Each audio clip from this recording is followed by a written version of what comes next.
Pemirsa News TV yang dirahmati oleh Allah Subhanahu wa taala. Yang kedua adalah zikir dengan berbagai bentuknya. Zikir memiliki 3 makna. Makna yang pertama daripada zikir adalah ucapan subhanallah walhamdulillah wala ilaha illallah Allahu akbar. Itu makna zikir yang pertama. Sebagaimana dalam surah Al-Kahfi Allah Subhanahu wa taala menyebutkan al-malu wal banuna zinatul hayatid dunya wal baqiyatus salihatu khairun 'inda rabbika thawaban wa khairun amala. Ketika disebutkan al-baqiyatus salihah, pertinggal yang baik, Rasulullah sallallahu alaihi wasallam menyebutkan pertinggal yang baik adalah ucapan subhanallah walhamdulillah wala ilaha illallah Allahu akbar. Itu salah satu makna zikir. Dan makna zikir yang lainnya la ilaha illa anta subhanaka inni kuntu minaz zalimin, dan banyak zikir-zikir yang lain. Jadi ucapan zikir. Yang kedua zikir adalah ilmu, majalis ilmu. Rasulullah sallallahu alaihi wasallam menyatakan apabila kalian melewati kebun-kebun surga, idza marartum bi riyadil jannati farta'u, maka berhentilah. Para sahabat bertanya, apa itu kebun surga? Halaqah zikir, halaqah ilmu. Karena dalam Al-Quran Allah menyebutkan fas'alu ahla dzikri in kuntum la ta'lamun. Bertanyalah kepada ahla dzikri. Ahla dzikri ini adalah ahlul ilm. Jadi yang kedua adalah ilmu.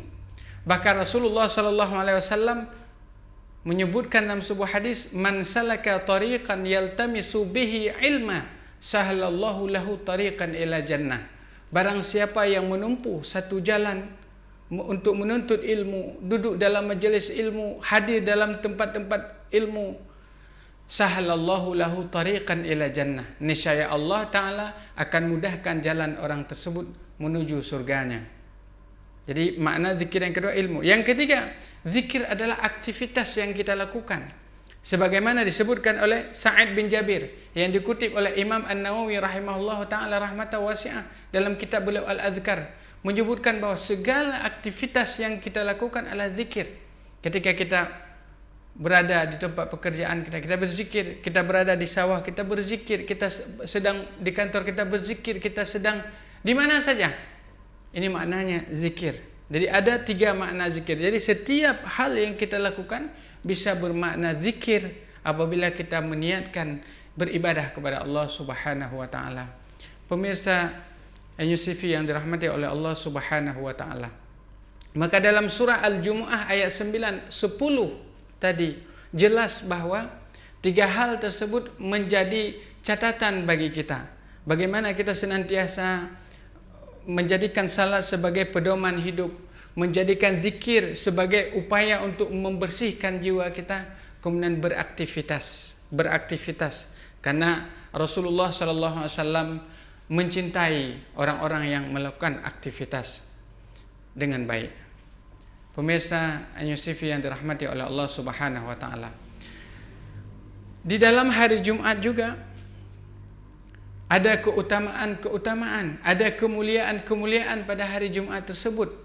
Rasulullah sallallahu alaihi wasallam dalam sebuah hadis yang diriwayatkan oleh Imam Abu Dawud, beliau menyatakan, inna min afdali ayyamikum yaumal jum'ah. Sesungguhnya hari yang kalian lewati dalam satu minggu adalah hari Jumat. Seutama hari. Kenapa pada hari Jumat? Fihi khuliqa Adam. Pada hari Jumat Nabi Adam diciptakan. Wa fihi qubida. Pada hari Jumat Nabi Adam qubida, diwafatkan. Dalam riwayat yang lain disebutkan wa fihi udkhila jannah, pada hari Jumat Nabi Adam dimasukkan ke dalam surga. Wa fihi ukhrija, pada hari Jumat Nabi Adam dikeluarkan dari surga. Dalam riwayat lain disebutkan wala taqumu sa'atu illa fi yaumil jum'ah. Tidak akan terjadi kiamat kecuali pada hari Jumat. Maka Rasulullah sallallahu alaihi wasallam menyatakan fa'akthiru alayya minas salati fa inna salatakum ma'rudatun alayya. Maka perbanyaklah pada hari tersebut berselawat kepadaku. Maka sesungguhnya selawat kalian itu akan dinampakkan, ma'rudatun alayya, akan dinampakkan kepadaku, kata Rasul. Sahabat yang mendengarkan hadis dari Rasulullah sallallahu alaihi wasallam, mereka bertanya, "Ya Rasulullah, kaifa tu'radu salatuna?" Bagaimana selawat kami akan dinampakkan kepadamu? Waqad arim, bukankah engkau telah hancur? Tulang belulangmu telah hancur. Arim atau balid maknanya hancur, tulang belulang. Rasulullah menyatakan, "Innallaha harrama 'alal ard an ta'kula ajsadal anbiya." Sesungguhnya Allah melarang bumi untuk memakan jasadnya para anbiya. Jadi di antara keutamaan, kemuliaan yang terdapat dalam hari Jumaat adalah kita memperbanyak selawat kepada Rasulullah sallallahu alaihi wasallam. Dan di antara amal yang lain, karena selawat juga termasuk dalam zikir kita kepada Allah. Karena ketika kita sering berselawat kepada Rasulullah, maknanya kita mencintai Allah Subhanahu wa taala, mencintai Rasulnya. Karena dalam Al-Quran disebutkan, "Qul in kuntum tuhibbunallaha fattabi'uni yuhibbukumullah." Qul in kuntum, katakan jika kalian menyatakan mencintai Allah, fattabi'uni, maka ikutlah aku, yuhibbukumullah, niscaya Allah Subhanahu wa taala akan mencintai kalian. Tentu seseorang yang mencintai akan banyak menyebut-nyebutnya, akan banyak berselawat kepada Rasulullah sallallahu alaihi wasallam. Bahkan Rasul menyatakan, barang siapa yang berselawat kepadaku 1 kali, Allah akan berselawat kepadanya 10 kali.